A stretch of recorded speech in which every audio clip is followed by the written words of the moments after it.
2 Thessalonians chapter 2 verses 13 to 14. But we ought always to thank God for you, brothers and sisters, loved by the Lord, because God chose you as a first fruits to be saved through the sanctifying work of the Holy Spirit and through belief in the truth. We called you to this through our gospel, that you might share in the glory of our Lord Jesus Christ. Magandang araw, ang tatalakayin po natin ngayong araw sa ating daily devotion ay ang effective calling. Bago po mag-umpisa ang lahat, nais ko munang manghingi ng paumanhin sa background sound, which is the aircon, ang mga sasakyan, yung mga alaga ng kapitbahay, etc. etc. Kasi sa labas po tayo ng bahay ulit nag-devotion at maingay. And mahirap sa loob. And time check, it's already 12:40 AM. At ayun na, bawal tayong makagambala. At syempre kailangan rin i-respeto yung pahinga ng mga nasa loob ng bahay o yung mga kasama natin sa loob ng bahay. At mabalik tayo sa tatalakayin. God calls people through the gospel. At ang ebanghelyo po, yung mabuting balita ng kaligtasan po sa pamamagitan ng ating Panginoon Kristo na siya po yung namatay para sa ating mga kasalanan, inilibing at muling nabuhay upang magbigay ng buhay na walang hanggan para sa ating lahat na sumasampalataya sa Kanya. Sa pamamagitan po ng pangaral ng gospel o ng ebanghelyo, ang ating Panginoon Diyos po ay nagpapahayag ng Kanyang tawag sa mga makasalanan upang sila ay magsisi at lumapit ulit sa ating Panginoon Kristo.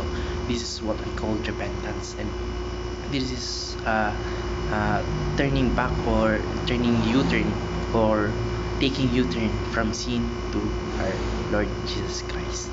Ang ebanghelyo po, ang gospel ay hindi lamang isang mensahe, kundi ito po ay isang makapangyarihang instrumento ng ating Panginoon Diyos na ginagamit upang akayin yung mga tao, lalo na yung mga makasalanan, tungo po sa pananampalataya. At ang faith will save us. So we must know what is the true essence of gospel. At ipinapaalala po nito ng ebanghelyo na lahat ng kasalanan ay isang libreng kaloob ng biyaya ng ating Panginoon Diyos.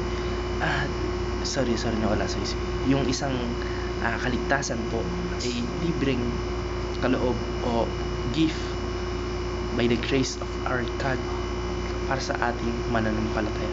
Hindi po ito bunga ng mabubuting gawa o ng good works kung ano mo pong gawa natin, kundi ito po yung pagtitiwala sa ginawa ng ating Panginoon Kristo dun sa krus ng Kalbaryo.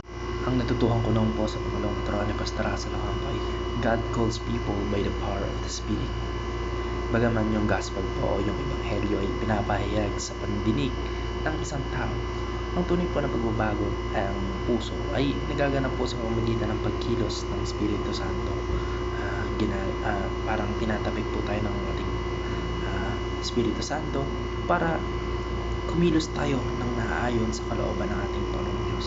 Hindi po tayo parang pag sinabi sa'yo, lalabas lang sa kabilang tenga. Pag sinabi sa kaliwang tenga, lalabas lang sa kanan tenga. Ganun. Hindi po ganun.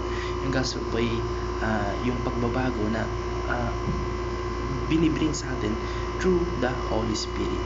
Kaya ang tunay po na pagbabago ng puso ay nagaganap sa pamamagitan po ng Espiritu Santo. Yung Espiritu Santo po yung nagbibigay liwanag sa lahat ng katotohanan ng ebanghelyo at gumagawa ng sa puso nating mga makasalanan upang maunawaan natin yung Word of God ng may pananampalataya at natututo tayong tanggapin ito sa pamamagitan ng Espiritu Santo. Siya rin po o yung Espiritu Santo rin po ay nagdadala ng paniniwala at pagsisisi sa buhay nating mga tao. Walang sino man po yung nakakalapit sa ating Panginoon Diyos sa pamamagitan ng sariling lakas natin. Kaya nga sabi ng ating Panginoon Kristo, I am the way, the truth, and the life. No one can come to my Father except through me.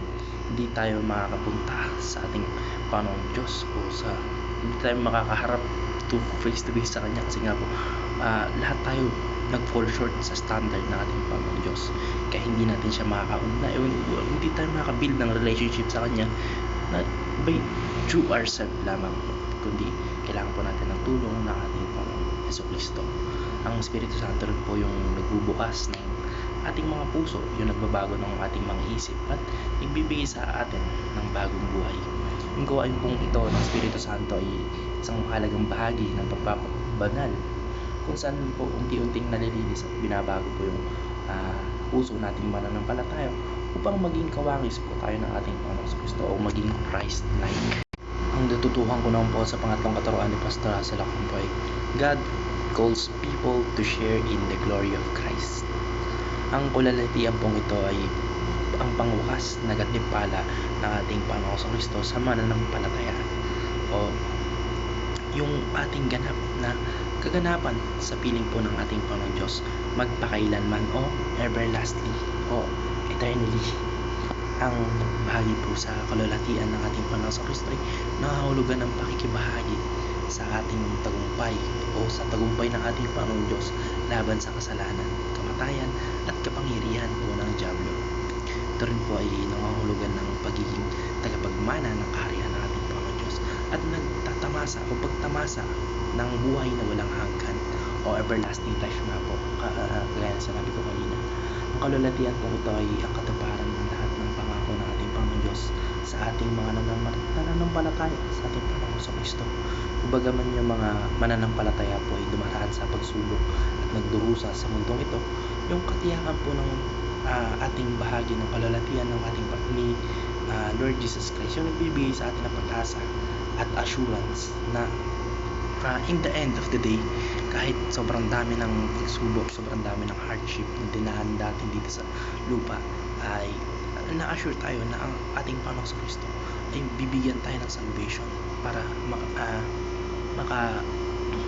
makakuha o ma-attain natin yung everlasting life o yung buhay na walang hanggan.